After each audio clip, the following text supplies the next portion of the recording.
Ça marche parfaitement bien. Donc merci. Oui, je tiens justement à remercier l'Institut de l'océan de me permettre d'intervenir sur ces thématiques arctiques qui me sont très chères.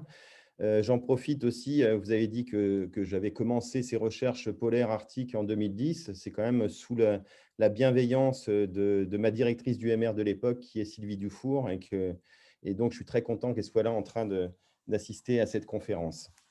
Donc, voilà, moi, je vais vous parler. Alors, je vais reprendre un petit peu des éléments forcément de mon collègue sur les caractéristiques assez générales de l'Arctique. Et puis, je vais mêler des données qui sont issues directement des recherches de mon groupe, et puis aussi des synthèses qui vont donner une vision un peu globale sur tout ce qui est biodiversité marine arctique, et puis aussi tout le fonctionnement de ces écosystèmes arctiques, côtiers et hauturiers, qui sont de plus en plus soumis à des pressions, notamment au niveau du changement climatique.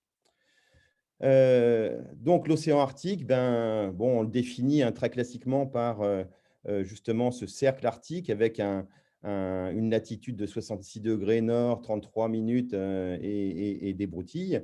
Et ce que je voulais vous montrer sur cette carte, c'est vraiment une situation très contrastée entre deux saisons, hein. Le mois de mars, où on a un couvert de glace qui est maximal, qui recouvre presque l'ensemble de cet océan Arctique, et puis minimal au mois de septembre, et ça pour une situation qui avait lieu en 2014. Concernant un petit peu les caractéristiques aussi de cet océan, vous avez une carte qui montre un petit peu en pointillé quelque chose qui est assez important. C'est un isotherme, donc une ligne qui correspond à 10 degrés pendant la période estivale. Et ces 10 degrés, c'est vraiment important parce que c'est la limite, si vous voulez, de colonisation des arbres sur la zone terrestre. Donc, c'est vrai qu'en Arctique, vous avez très peu d'arbres. Vous quittez, enfin, vous n'en avez pas. Vous en avez quand même. Vous avez un petit saule arctique qui existe, notamment au Groenland, et qui ressemble à une racine assez rabougrie, hein, qui est vraiment collée sur le sol, qui a l'air de rien, mais qui est le seul représentant de ce groupe. Donc, 10% des glaces continentales de la planète, quand même, 7% des réserves d'eau douce sur Terre.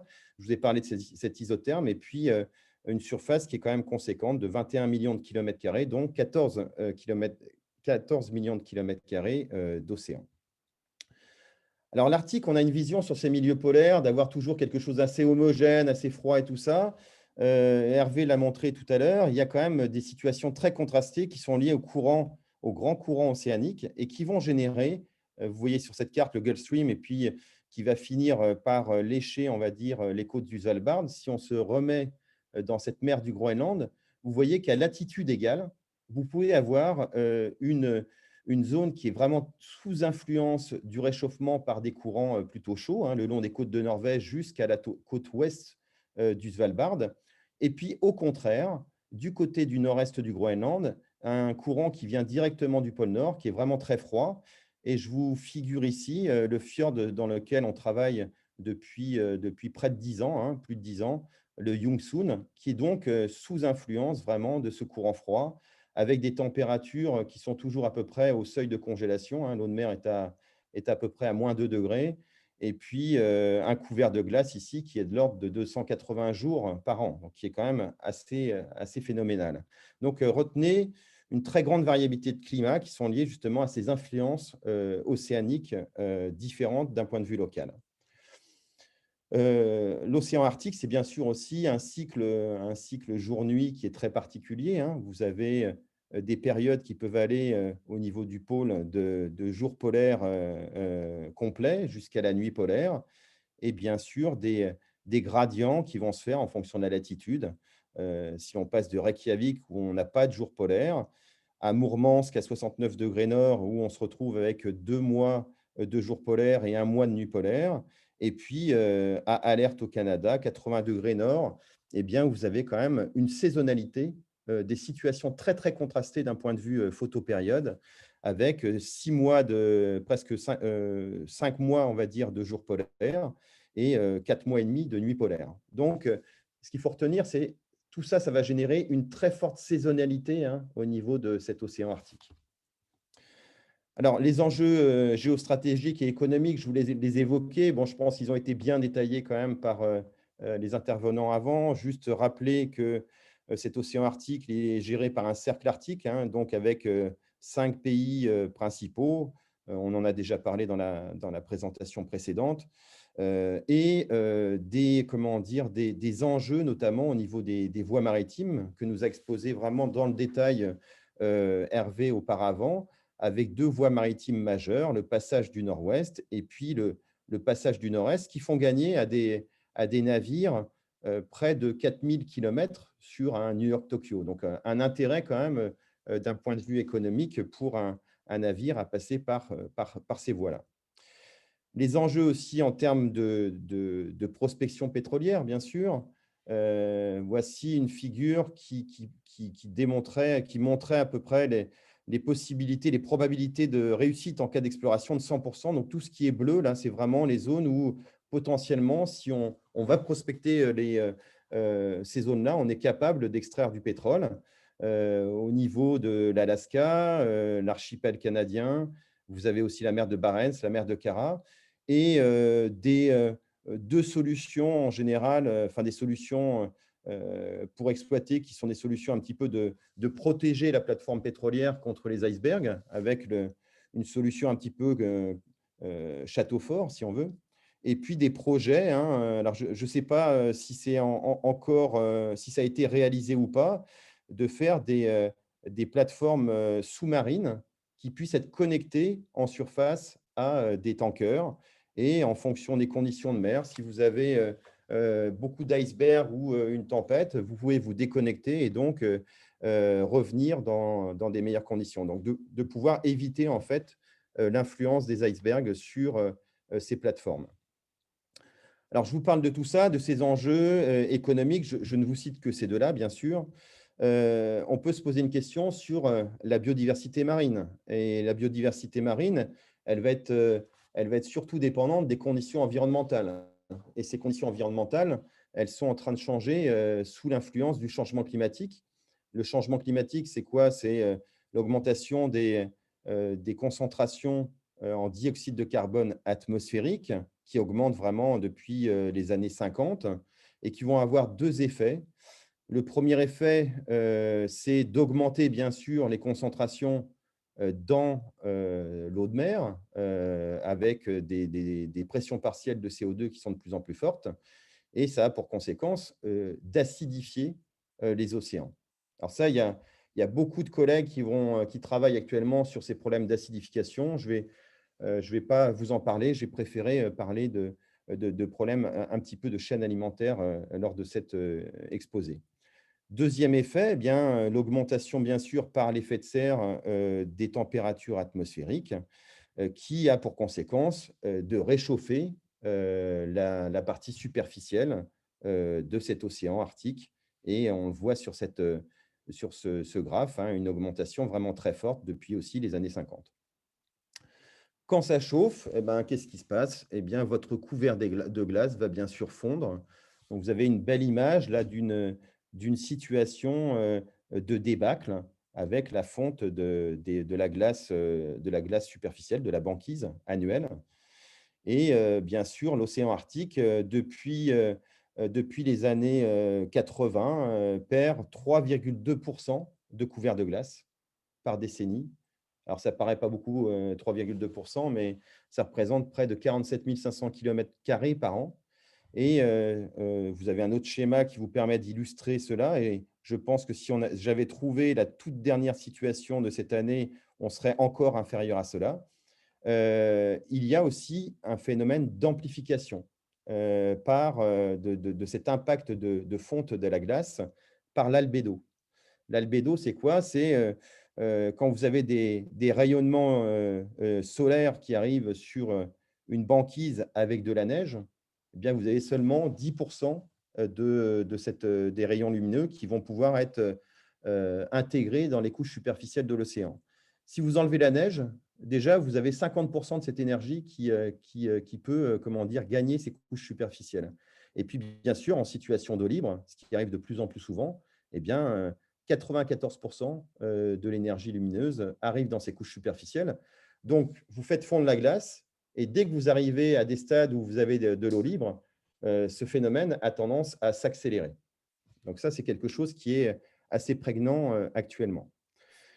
Sur cette dernière publication qui est sortie par Wassmann et collaborateurs en 2020, vous voyez très bien l'évolution de ce couvert de glace sous cette dynamique, avec le minimum de glace qui était prévu dans les années 90, qui est en orange ici, et puis maintenant, ce minimum de glace qui correspond à la partie blanche sur cette carte.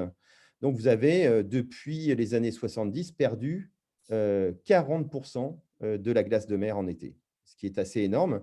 Et le fait de perdre cette glace, et puis aussi d'avoir une fonte qui se fait au niveau du Groenland, par exemple, vous avez des augmentations d'apport en eau douce qui vont arriver dans ce système, avec pour effet une augmentation de la stratification de l'eau de mer. Donc, les eaux de surface sont de moins en moins denses sous deux effets. Un effet qui est lié donc à l'augmentation des températures, ce qu'on appelle la stratification thermique, et puis un effet qui est lié à l'apport d'eau douce avec une stratification haline. On parlera après des effets que cela peut avoir sur toute la partie biologique. Ce qu'on a vu aussi, il y a quelques études qui démontrent que l'advection horizontale, donc les vitesses de courant horizontales, ont tendance à doubler depuis 25 ans. Donc, on a des courants qui ont tendance aussi à s'accélérer entre les entrées comment dire, de cet océan Arctique, notamment au niveau du détroit de Bering. Alors, maintenant, je vais vous parler un peu de ces effets de changement climatique sur la biodiversité. Alors, on connaît bien, quand on parle de biodiversité arctique polaire, on pense toujours aux mammifères marins. Alors, je vais vous les montrer quand même, parce que c'est important. Vous avez le morse. Le morse, c'est une espèce qui est malacophage, qui va s'alimenter sur des coques, qui est capable d'ingérer 57 kilos de poids frais de coques par jour, ce qui est quand même assez conséquent. Vous avez des espèces qui sont plutôt omnivores, comme les belugas, qui est capable de s'alimenter sur des céphalopodes, sur des poissons. Et puis là, vous voyez cette tache de vase sur le corps qui atteste bien que cette espèce est capable de s'alimenter aussi sur des espèces qui vivent à proximité du sédiment ou dans le sédiment, des espèces qu'on qualifie d'espèces benthiques. Bien sûr, des espèces qui vont se nourrir sur des poissons, les phoques, les narvals, des filtreurs. Bon, la baleine en est un exemple flagrant. Et puis, au sommet de ces chaînes, nos top prédateurs, comme les orques et bien sûr cette espèce emblématique que constitue l'ours polaire. Alors, on vous parle de biodiversité, juste pour replacer ça à l'échelle mondiale, au niveau marin. C'est une étude qui est parue en 2012. On estime à peu près 1 million d'espèces marines, le nombre d'espèces qui sont dans l'océan mondial. Et on estime aussi qu'il y a en gros entre un tiers et deux tiers des espèces marines qui sont encore à décrire. Alors, sur cette image, vous voyez de beaux exemples. J'ai choisi des espèces benthiques parce que c'est ma spécialité. Les étoiles de mer, des crustacés isopodes, des polychètes assez jolis selon moi, avec notamment dans cette carotte un sabellidé qui est toujours en place dans son tube à l'interface eau sédiment. Et quand on fait un focus là sur l'Arctique, vous voyez qu'on atteint, alors tout d'abord les mammifères marins en termes de diversité, c'est rien, c'est 0,5% de la biodiversité totale. Et sur les 7600 espèces qui sont estimées en Arctique, eh bien, les poissons représentent très peu d'espèces aussi, 3%. En macroalgues, dans le règne végétal, vous avez quand même 30% de biodiversité, mais les deux tiers de la diversité sont associés aux invertébrés, un groupe qui m'est cher et que l'on étudie depuis plusieurs décennies. Donc là, un exemple d'annélide polychète ici, et puis bien sûr de copépodes arctiques. Je voulais vous rappeler aussi qu'en termes de biodiversité, cette biodiversité animale n'est rien par rapport à celle qu'on estime. C'est un travail de ma collègue Connie Lovejoy de l'Université Laval en 2009, qui avait fait une étude à partir d'unités taxonomiques opérationnelles et qui montre que les bactéries, par exemple, ça peut être augmenté depuis, elle estimait qu'il y avait 45 000 espèces à découvrir en Arctique. Donc, le monde microbien aussi est une boîte noire qu'il faudrait, comment dire, prospecter dans les années à venir. À quoi ça ressemble un fond arctique? Alors voilà une photo qui est faite par Erwan Amis, qui est un plongeur avec qui on va dans ces milieux-là.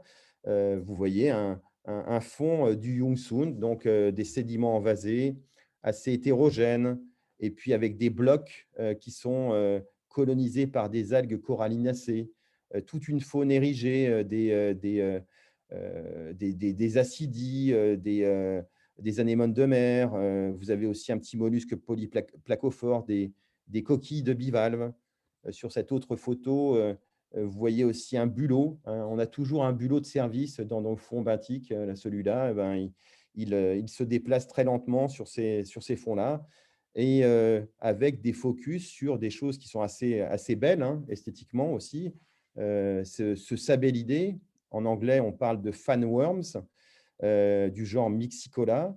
Le petit pétoncle de service, qui est comme une petite coquille Saint-Jacques, si vous voulez, qui est tout petit, hein, qui fait 4-5 cm de longueur et qui est transparent, qui est très, très fragile. Et puis, des sea spiders, hein, des pycnogonides qui font des tailles qui sont assez conséquentes, un petit peu moins qu'en Antarctique. Alors, ce qui est important pour nous en termes d'écologistes, c'est d'estimer cette biodiversité. Et on fait souvent ça, on fait des courbes, ce qu'on appelle des courbes de raréfaction. C'est-à-dire, vous avez en abscisse le nombre d'échantillons que vous pouvez faire sur un site arctique. Alors, vous voyez qu'il y a des zones qui sont beaucoup plus prospectées que d'autres, hein. Vous avez 2000 échantillons qui ont été faits en mer de Barents. Les Russes ont bien mieux travaillé que nous, on va dire. Et quand vous regardez le nord du Groenland, enfin le Groenland au sens large, vous voyez qu'on a prospecté très peu ces endroits-là, qui sont très peu accessibles, où il y a eu très peu d'efforts de mis, alors que quand on regarde ces courbes, eh bien, c'est là que la biodiversité estimée va être la plus grande. Donc, on a encore dans ces espaces arctiques, si vous voulez, des espaces qui sont de véritables terrains incognita, où on pourrait venir, si on arrive à mettre un brise-glace et puis échantillonner le sédiment, on est sûr de trouver des nouvelles espèces. Et on estime d'ailleurs qu'en macrofaune, en mégafaune benthique, sur le domaine de 30 à 500 mètres, il y aurait 4600 espèces potentielles, donc encore 2000 espèces peut-être à découvrir. Et j'ai fait, en tant que professeur du muséum, j'ai fait ma part aussi, hein, puisque vous avez ici une espèce que j'ai décrite avec mon collègue Guillermo San Martin et Philippe Archambault. C'est un cylidé, un petit ver polychète qui est tout petit, hein, il fait 5 mm de long, du genre Streptospinigera. Et une des caractéristiques de ce cylidé, c'est des soies aciculaires en forme de crosse de hockey. Alors, on aurait pu l'appeler hockey. Bon, on a choisi de ramener ça à quelque chose d'un peu plus en relation avec les Inuits. Et ils ont un outil qui s'appelle un arc qui permet de forer différents objets. Et donc, cet arc s'appelle Nyoktot en Inuit et nous l'avons nommé Streptospinigera Nyoktot en l'honneur, si vous voulez, de cet outil traditionnel Inuit. Donc, on continue, hein, à découvrir des nouvelles espèces pour la science. Alors là, je vais vous parler maintenant de tout ce qui est fonctionnement des chaînes alimentaires. Vous avez ce schéma qui date de 2012, qui représente les différents liens entre toutes les composantes du pélagos, hein, de tout ce qui est dans la colonne d'eau, mais aussi du benthos. Et vous voyez par exemple que, alors une des caractéristiques des systèmes polaires au sens large, c'est que vous avez, contrairement à chez nous, bien sûr, on a du phytoplancton à la base des chaînes alimentaires, mais vous avez aussi des algues qui vivent sous la banquise. On appelle ça des algues de glace. Elles vivent collées sous la banquise, elles récupèrent la lumière au travers de cette glace, et elle est souvent composée de diatomées. Et vous avez donc toute une faune qui va s'alimenter sur ces algues de glace, très riches d'un point de vue nutritif. Cette faune va pouvoir être mangée par la morue arctique, qui est un chaînon vraiment essentiel hein, dans ces chaînes alimentaires, qui est la proie de beaucoup de top prédateurs notamment, et qui peut s'alimenter aussi sur des copépodes. Et ce que je voulais vous montrer, c'est que sur ce schéma, tout ce qui était un petit peu, on voyait les choses un petit peu sur tout ce qui était pélagique, phytoplancton, zooplancton, et tout ce qui arrivait sur le fond, c'était estimé comme des détritus. Bon, donc on partait du principe un peu que bon, le benthios, ça allait manger des détritus ou des algues de glace. Vous verrez qu'on a beaucoup évolué et nos recherches ont beaucoup fait pour changer cette vision-là. Alors, les hypothèses qu'il y avait en 2011, hein, ça fait 10 ans, donc ce n'est pas si vieux que ça, par Wassmann, qui est un des plus grands scientifiques, on va dire écologistes, qui travaillent en Arctique, c'était qu'on allait passer d'un système avec une très forte saisonnalité sous l'effet du changement climatique, avec une période d'eau libre qui est très très courte, un fort couvert de glace, et que donc tout le système était comment dire, conduit, piloté par ces algues de glace qui, une fois pendant la débâcle, allaient tomber au fond. Donc, on avait vraiment un système algues de glace benthios. Et la vision de Wassmann à l'époque était de dire, bah, quand on va ouvrir, on va avoir une période de plus en plus longue d'eau libre, eh bien, vous allez avoir moins d'algues de glace et vous allez avoir plus de phytoplancton. Et donc, votre système va beaucoup plus aller vers un système pélagique, phytoplancton, zooplancton, avec moins d'export vers le fond. Ça, c'était une hypothèse de base.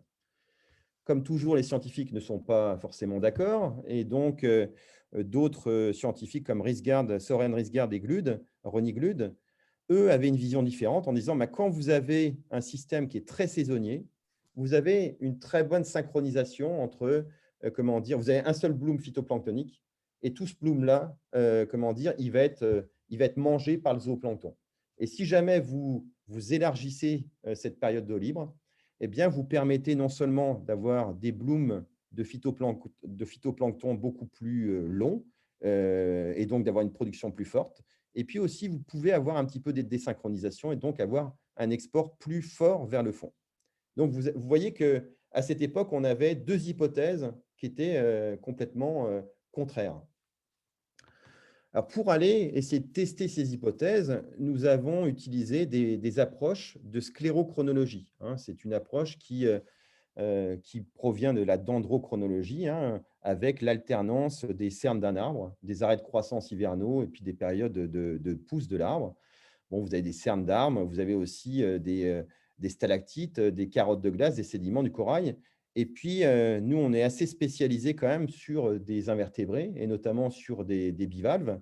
Et mon collègue Laurent Chauveau avait démontré à l'époque sur la coquille Saint-Jacques qu'une coquille formait une strie tous les jours. Donc, c'était intéressant quand même d'essayer de trouver, si vous voulez, en Arctique, un modèle qui puisse nous permettre d'aller chercher ces informations-là, des informations sur la croissance et indirectement des informations sur la dynamique de ces environnements. Alors, c'est ce que j'ai fait. Quand je suis arrivé au Québec en 2010, j'ai essayé de regarder sur des listes d'espèces et voir quelle espèce était pan-arctique, quelle espèce avait une taille suffisante et pouvait me permettre de prospecter cela. Alors, nous avons fait une première mission en 2010 et nous avons eu de la chance, hein, un coup de filet de chalut agassiz, et nous avons trouvé une trentaine de ce coquillage, l'Astarté, à 600 mètres de fond. Donc, imaginez à 600 mètres de fond, dans la Polynésie de la mer de Baffin, vous n'avez pas de lumière. Donc, on s'attendait à avoir un organisme qui se nourrissait sur la matière organique, sur le fond, dans son environnement. Alors, première chose que nous avons fait, c'est mon étudiante Blandine Gaillard qui a commencé à faire ça en thèse. Elle a coupé la coquille et on avait des éléments sur la mer de Barents où cette espèce vivait à peu près 20 ans. On coupe la coquille et là, on a vraiment eu la surprise déjà de voir des patrons, mais vraiment super réguliers, d'arrêt de croissance et de pousse d'incrément. Et quand on compte toutes ces stries qu'on retrouve au niveau de la dent de la charnière, eh bien, on s'aperçoit qu'on peut en compter une soixantaine. Et donc, avoir remonté le temps, si ces stries sont annuelles, jusqu'aux années 1940. Donc ça, c'était super intéressant pour nous, mais il fallait pour le moment déjà valider le fait que ces stries se forment d'une manière annuelle.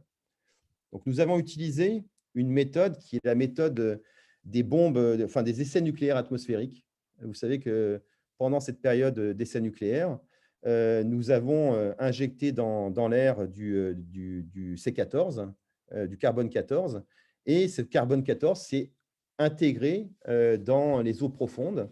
Et là, vous avez une dynamique là, en gris des eaux profondes dans le Labrador, dans des otolithes de flétans. Et nous avons essayé de doser notre carbone 14 dans notre coquille. Et vous voyez que sur les années que nous avons estimées à 1940, eh bien, nos niveaux de carbone 14 étaient très bas. On retrouvait les bons niveaux aussi dans les années 2000. On avait des choses un peu compliquées en intermédiaire, mais il faut imaginer que ces espèces qui vivent, qui sont centenaires, hein, forment des stries qui sont tout petites. Et donc, quand on est obligé d'échantillonner la matière, on peut échantillonner sur 5-6 ans. Donc, ça, c'était un de nos biais. Mais donc, nous avons validé ce rythme de formation annuel. Et sur ce papier qui est paru l'année dernière, alors ça paraît assez compliqué, mais je vais essayer de vous le dire vraiment d'une manière simple. Ce que nous avons vu, nous avons regardé un petit peu la variabilité de la croissance par des méthodes de traitement de signal. Et donc, vous voyez qu'avant les années 80, la croissance est très variable d'une année sur l'autre. Et on est capable de déterminer à partir de quand ça change de régime. Et on voit que dans les années 80, fin des années 80, on est passé de quelque chose qui était très variable à quelque chose qui était beaucoup plus homogène. Même chose, en regardant dans la coquille certains éléments, on parle d'éléments traces, le barium. Vous voyez que cette signature en barium, eh bien, elle est assez faible hein, dans la première partie, elle a tendance à doubler. Le barium, il est lié à une abondance de diatomées. Donc là, on a commencé à se dire, tiens, il y a un signal, la croissance est meilleure, donc ça veut dire que c'est une espèce qui doit manger mieux. On a aussi plus de diatomées, tiens, peut-être qu'il y a quelque chose à creuser de ce côté-là. Et nous avons été travailler sur les sources de nourriture de notre bivalve. Qu'est-ce qu'il mange? Là, c'est avec mon collègue Tariq Méziane, hein, qui a un laboratoire au Jardin des Plantes et qui est un spécialiste de ces acides gras. Nous avons des méthodes où, sur les animaux ont besoin d'acides gras essentiels et ils ont du mal à biosynthétiser ça. Et donc, ils vont aller les chercher dans les producteurs primaires. Alors, ça peut être des diatomées, des petites algues dinoflagellées, des bactéries, des macroalgues aussi, chacune ayant, vous voyez, un certain type d'acides gras. Il y a à peu près une cinquantaine d'acides gras qu'on va trouver dans la glande digestive de nos bivalves. Et on peut donc, à partir des profils en acides gras qu'on va trouver dans nos glandes, essayer d'avoir une idée de ce que mange notre bivalve. Des ratios aussi particuliers, le 16 oméga 7 sur 16. Quand il est très supérieur à 2, ça veut dire que l'alimentation, c'est surtout de la diatomée. Et quand il est inférieur à 1, là, ça veut dire qu'il y a une faible contribution des diatomées et qu'on a quelque chose qui est plutôt très varié. Donc, on a été faire ça sur notre Astarte. Et nous avons eu la surprise de voir que les marqueurs que nous trouvions dans la glande digestive de notre Astarte étaient surtout des diatomées, des microalgues, des débris aussi un peu de zooplancton, donc de la nourriture qui a été produite en surface et qui a été exportée au fond. Alors, c'est quand même une surprise hein, de se dire ce qui est produit en surface peut alimenter une bestiole qui a 600 mètres de fond. Donc, un couplage entre le pélagos et le benthos qui est très fort. Ça a été démontré par la suite par l'équipe de Boetius et de l'équipe de Boetius dans une publication dans Science. Alors, elle avait d'autres moyens. Elle a réussi à mettre des caméras, si vous voulez, au pôle Nord, jusqu'à 3500 et 4400 mètres de profondeur. Et ce qu'elle a vu, c'est que les algues de glace qui sont formées en surface sont capables de sédimenter. Et vous voyez sur cette figure C, ces amas d'algues de glace qui arrivent donc à 3500 mètres de fond et sur lesquels des holothuries vont s'alimenter. Donc, on a une sédimentation rapide et ça ne se dégrade pas. On est dans un environnement vraiment froid. Donc, on a un couplage en Arctique qui est très, très fort entre la surface et le fond. Alors, le fait de voir des évolutions, je vais aller assez vite là-dessus, mais le fait de voir des évolutions depuis les années 80, Notre problème, c'est qu'on a des données un petit peu satellitaires depuis uniquement les années 98. Donc, on a déjà regardé un peu ce qui se passait dans ces dernières décennies. Et on a pu émettre un peu des hypothèses potentielles pour expliquer pourquoi nos bivalves grossissent mieux, en tout cas, depuis ces années-là. Première solution, première hypothèse, eh bien, vous voyez sur cette carte qui a été faite par un de mes collègues, Simon Bélanger, de l'Université Laval, de l'Université du Québec à Rimouski, pardon, c'est que les zones de production peuvent se décaler avec le temps.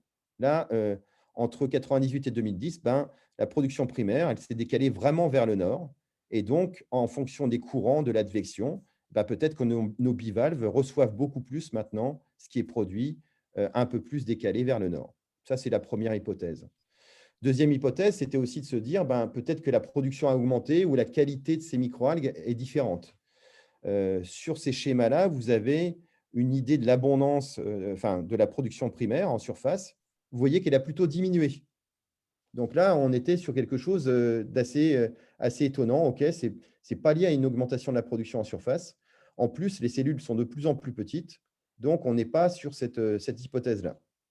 Et puis, ce qui nous a mis un peu la puce à l'oreille, c'était de voir que sur ces schémas, vous voyez l'anomalie au fur des années de la production primaire en fonction des mois, soit au mois de mai, au mois de juin, au mois de juillet. Bien, vous voyez que la production primaire, en fait, elle se développe de plus en plus précocement. Et donc, on a, si vous voulez, des blooms phytoplanctoniques qui, au lieu de se passer au mois de juin et juillet, se passent maintenant beaucoup plus tôt dans la saison, au mois de mai. Quel intérêt pour des espèces? Eh bien, c'est une théorie qu'on appelle le match-mismatch, qui a été proposée par Cushing en 72, que je trouve vraiment très, très bonne, qui a été faite sur des larves. Si vous avez des larves dans la colonne d'eau et que vos blooms de microalgues ne sont pas du tout synchronisés, arrivent plus tôt ou plus tard, eh bien, vos larves, elles n'ont rien à manger. Et donc, il y a une mortalité forte, des faibles croissances, et vous avez un stock de juvéniles qui est très faible. Deuxième situation, vos larves sont bien synchronisées avec votre production primaire. Là, au contraire, vous avez peu de mortalité, une bonne croissance, et donc des juvéniles qui vont être en forte densité. Et donc, on pense que c'est ça qui joue beaucoup. On a un couplage, un découplage qui se fait de plus en plus actuellement entre cette production primaire et le zooplancton, et qui permettrait d'expliquer pourquoi il y a plus d'export de nourriture vers le fond. Donc, ces études, vous voyez, ont remis quand même en question un petit peu toutes ces théories-là. Et si on se place à l'échelle de l'Arctique, on va revenir à grande échelle pour parler des tendances à venir de la production primaire. Eh bien, cette production primaire qui est à la base, hein, on va dire, de toutes ces chaînes alimentaires, il y a des facteurs positifs qui vont la stimuler. Le retrait du couvert de glace, bien sûr, l'advection horizontale, la fréquence des tempêtes, le fait aussi d'avoir des apports de nutriments par les rivières, hein, le permafrost qui est en train de se dégeler va apporter aussi beaucoup de nutriments dans les systèmes côtiers. Mais par contre, des facteurs négatifs comme la couverture nuageuse, la turbidité dans les fjords et dans les systèmes côtiers, tous ces apports d'eau douce vont aussi charrier des sédiments et apporter beaucoup de particules sédimentaires dans les systèmes qui va complètement diminuer la luminosité et donc empêcher aussi cette production primaire. Et puis la stratification dont on a déjà parlé. Quelle est l'évolution actuelle de cette production primaire à l'échelle panarctique? Bien, globalement, on dit qu'elle va augmenter de 60% à peu près. Elle a augmenté de 60% depuis les années 2000. Mais vous voyez sur ce schéma-là, tout ce qui est rouge, c'est un petit peu les changements les plus importants en chlorophylle A. Elle n'est pas du tout homogène sur l'Arctique. Et vous avez trois types de zones. Une zone au niveau des inflows, donc tout ce qui est mer de Chutki, ou aussi vers la mer de Barents, où vous avez comment dire, des augmentations très fortes attendues de la chlorophylle. L'archipel canadien est plutôt stable. Et puis, il y a certaines fois, même sur le nord-est du Groenland, des diminutions attendues de cette production primaire. Donc, des évolutions, vous voyez, qui ne sont pas du tout les mêmes en fonction des sites que l'on regarde. Alors, je vous ai parlé de la production primaire pélagique. On va revenir proche du fond. Et pour parler un petit peu de ce qu'on voit, ça, ce ce qu'on voit sous l'eau quand on est en Arctique. Vous voyez des systèmes de rochers avec des algues corallinacées.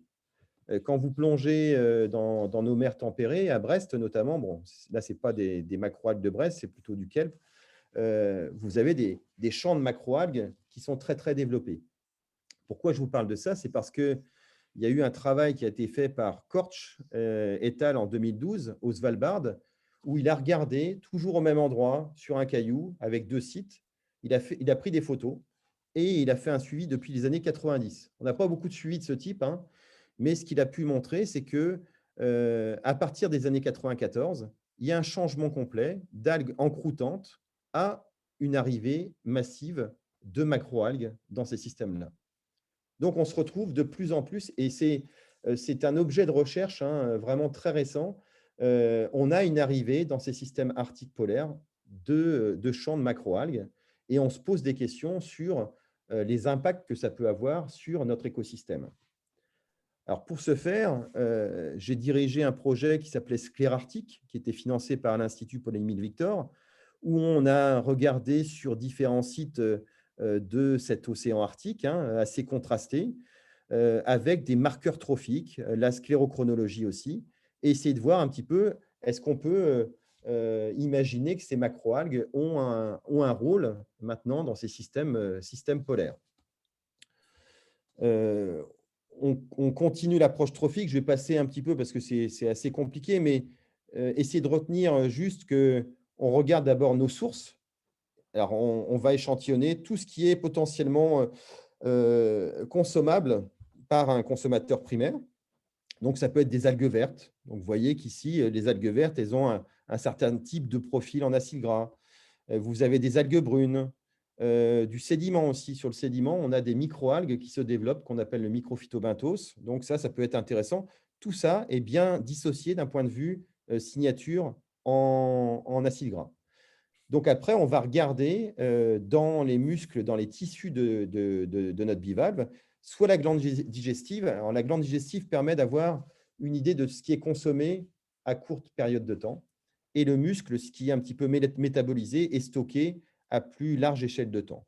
Et ce que nous avons vu d'un point de vue saisonnier, eh bien, c'est au mois de mai, donc juste après la débâcle, quand on a un gros bloom de phytoplancton, eh bien, vous avez des marqueurs qui sont très diatomés, très classiques, et qu'en fin de saison, eh bien, on a des marqueurs un petit peu de zooplancton, aussi de macroalgaux. Tiens, on commence à deviner que nos bivalves là, sont capables peut-être de manger autre chose que des microalgues. En regardant d'autres marqueurs, là, on parle d'isotopes stables. Eh bien, vous avez ici notre signature de la glande digestive d'Anastarte. Et ce qui est en rouge, si vous voulez ici, c'est la zone de source potentielle hein, de nourriture pour ces bivalves. Eh bien, vous voyez que nous avons la surprise de trouver de l'agarome et du fucus qui rentrent dans le régime alimentaire de l'Astarte, alors que les laminaires, les ulves, les ascophyllum ne le font pas. Donc, ce qu'on voit, c'est que et même avec d'autres méthodes encore plus pointues, où nous sommes capables de voir la source d'un acide gras. Alors, je passe très vite aussi, mais on est capable de voir que certains acides gras, par exemple, ils devraient être ici hein, pour pouvoir contribuer à l'alimentation de notre bivalve. Certains acides gras ne viennent pas du tout de ce qui est dans la colonne d'eau.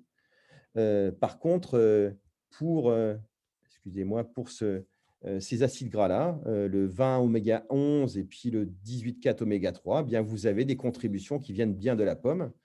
Mais ce qui est à retenir, c'est que pour la majorité de ces acides gras, on a des contributions multiples. Ça veut dire qu'un bivalve, hein, il est capable de s'alimenter, et ça c'est assez étonnant, non seulement de microalgues dans l'eau, mais aussi de détritus de macroalgues et très peu en fait d'algues de glace.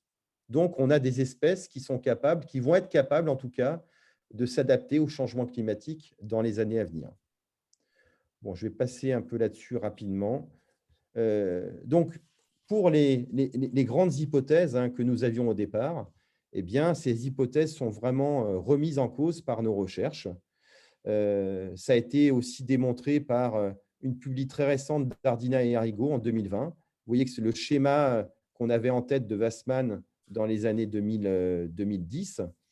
Il évolue maintenant à Ardina. Mathieu Ardina propose que dans les systèmes à haute latitude versus basse latitude, eh bien, vous avez des dynamiques qui sont un peu différentes. Regardez ce système à basse latitude. Vous avez, comme chez nous maintenant, un bloom phytoplanctonique printanier et un bloom phytoplanctonique automnal. Et quand on parlait de ces histoires d'imagerie satellitaire, le problème, c'est que toute la production qui existe pendant le mois de juillet notamment, est en subsurface. Donc, elle est très mal détectée par des satellites qui pourraient le faire.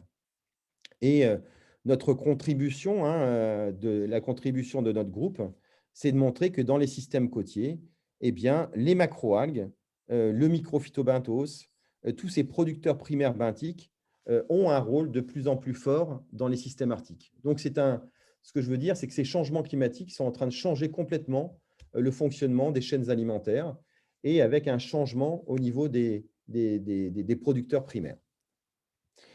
Alors, est-ce que ça a des impacts sur les échelons trophiques supérieurs? C'est quand même intéressant. On parlait tout à l'heure de pêche. Alors, je ne vais pas vous parler beaucoup de pêche. J'ai un exemple, on n'a pas beaucoup d'exemples, et qui a été fait dans les années 2002 sur le colin d'Alaska. Alors, le colin d'Alaska, sur cette étude de Hunt et collaborateurs, ils ont montré que si vous avez quelque chose qui est plus typique du réchauffement climatique, un retrait précoce de la glace, eh bien, vous avez ces notions de mismatch. Donc, les copépodes arrivent un peu trop tard. Ils n'ont pas beaucoup pu accumuler de lipides. Ils sont peu nombreux. Eh bien, les jeunes de l'année vont s'alimenter sur eux, mais ne vont pas pouvoir se développer beaucoup. Et puis, les adultes, ou en tout cas les groupes un peu plus âgés, n'auront pas assez de réserves énergétiques et seront obligés de faire de la prédation sur leurs propres frères et sœurs, on va dire, et donc de faire du cannibalisme. Ce qui arrive avec un stock en fin d'année qui va être donc largement diminué. Si vous êtes sur un retrait tardif, ce qui était donc la situation originelle, eh bien, vous avez au contraire une bonne synchronisation, un bon match, et donc vous allez avoir beaucoup de copépodes, beaucoup de lipides, de réserves lipidiques, et vous supprimez tout cannibalisme entre ces deux cohortes. Donc là, vous avez un stock qui va être en très bonne forme. Alors, est-ce que c'est important pour le colin de l'Alaska? Il y a des enjeux économiques. Et le colin de l'Alaska, dans les années 2010, il y avait un budget, une valeur brute de ce marché qui était de 1 milliard par an en dollars US. Donc, vous imaginez que ces changements climatiques ils peuvent avoir des répercussions via les chaînes alimentaires sur des ressources halieutiques aussi. Alors, je vais finir un petit peu par ça, quelles sont les pressions nouvelles qui risquent d'arriver dans le système arctique d'un point de vue biologie? Eh bien, vous voyez, on passe de systèmes avec de la glace, avec cette photo sur la Munson, à des systèmes complètement ouverts.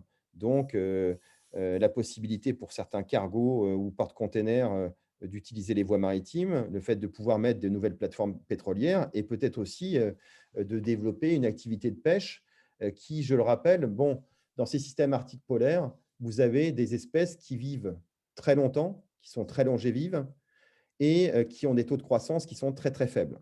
Donc, on peut se poser des questions. Si on commence à exploiter notamment les crevettes dans ces systèmes-là, quelle va être la pérennité d'une pêche sur une seule ou plusieurs espèces? On a parlé des projections sur les voies maritimes. Là, c'est une étude qui est parue en 2013. Bon, je pense qu'Hervé a bien plus détaillé ces voies-là avec ce qui est projeté. Je pense que ça a été remis d'actualité. Mais je voulais parler des deux effets potentiels du fait d'avoir une augmentation du trafic maritime dans les systèmes polaires arctiques. Premièrement, vous avez par exemple le port de Churchill où mes collègues canadiens, québécois, Chris Mackenzie et puis Philippe Archambault participent à des programmes de veille sur les espèces invasives. Parce que quand vous amenez des bateaux dans ces systèmes-là, vous pouvez introduire via les eaux de ballast des espèces invasives et donc mettre dans un système des espèces qui ont un potentiel de compétition et de développement beaucoup plus important. Et là, c'est un petit peu la roue de la trute. On ne sait pas ce que ça peut donner à terme dans ces systèmes-là. Deuxième chose, et ça, ce sont des résultats qui sont assez récents, hein, qui proviennent d'un programme H2020 Intaros. Ce sont les pollutions émergentes, notamment le fait qu'un cargo, quand il arrive, il produit des sons. Un porte-container peut produire des sons jusqu'à 173 dB dans des sons sous-marins. Donc, une augmentation du bruit lié aux activités humaines qu'on appelle l'anthropophonie. Et vous voyez que sur ce suivi entre 2013 et 2018 au Svalbard, vous avez eu une augmentation du trafic des navires de croisière qui a été multipliée par 3. Donc, on peut imaginer des impacts potentiels à cette augmentation du bruit. Ce qui est mal connu aussi dans ces systèmes polaires, c'est tout ce qui concerne la reproduction de ces organismes. On connaît beaucoup de choses chez nous, mais dans ces systèmes polaires, eh bien, il y a peu de choses qui est connues. J'ai eu l'occasion de piloter un autre projet de l'IPEV qui s'appelle Privark, où nous avons mis dans le Yongsun des collecteurs à larves et nous avons récupéré beaucoup de petits Yatella, c'est un bivalve, hein, qui est la source de nourriture principale de notre morse. Et nous avons pu voir qu'il y avait plusieurs vagues de ponte, qu'il y avait des différences en fonction du fjord, et que la première cohorte, celle qui était ici, avait une meilleure croissance que, comment dire, que les autres qui arrivaient par la suite, et notamment par la présence de ces blooms de phytoplancton. Juste pour mémoire, on est en train de travailler nous aussi sur les analyses génétiques de cette espèce pour avoir une vision à l'échelle pan-arctique et d'avoir une vision un petit peu plus phylogéographique. Donc là, vous voyez que vous avez des larves qui recrutent, qui arrivent régulièrement sur notre système. Est-ce que le son peut avoir un impact sur ce recrutement larvaire? Eh bien, nous avons des éléments. C'est une thèse qui est en cours, celle de Mathilde Gigot, une thèse CNRS sur le projet IMPEC, où nous travaillons sur l'impact des bruits qui sont associés au parc éolien de la baie de Saint-Brieuc, et notamment aux bruits liés au forage et au battage, avec des systèmes expérimentaux où nous recréons le son, hein, de battage et de forage dans des aquariums. Et ce que vous pouvez voir sur ce résultat, c'est que quand vous augmentez le son, il y a différents niveaux de son, eh bien, vous changez la métamorphose. Là, la métamorphose de nos larves est plus importante avec du battage et elle est diminuée avec du forage. Donc là, on a quelque chose qui est vraiment très étonnant. Le son qui est lié aux activités humaines peut moduler le captage larvaire. Alors là, on est sur une espèce qui s'appelle coquille Saint-Jacques, en rade de Brest, donc qui est très habituée à avoir, comment dire, des bruits de bateaux ou des bruits de trafic. Mais imaginez que les niveaux sonores que nous avons pu enregistrer dans le fjord du Youngsund sont vraiment ridicules. Et il y a un cargo qui arrive par an, qui va rester 24 heures. Donc la pression, on va dire, d'anthropophonie est très très faible dans ces milieux-là. On peut imaginer que ces espèces n'ont pas été du tout habituées au son et qu'il peut y avoir donc des réponses vraiment biologiques importantes à ces activités humaines et notamment le trafic maritime. Donc voilà un petit peu la vision globale que je voulais vous faire passer. Et je vous laisse sur cette photo de Jean Gomy, qui est un photographe de l'Académie des Arts, pardon, et qui est venu avec nous et qui a pris ces photos pendant les campagnes.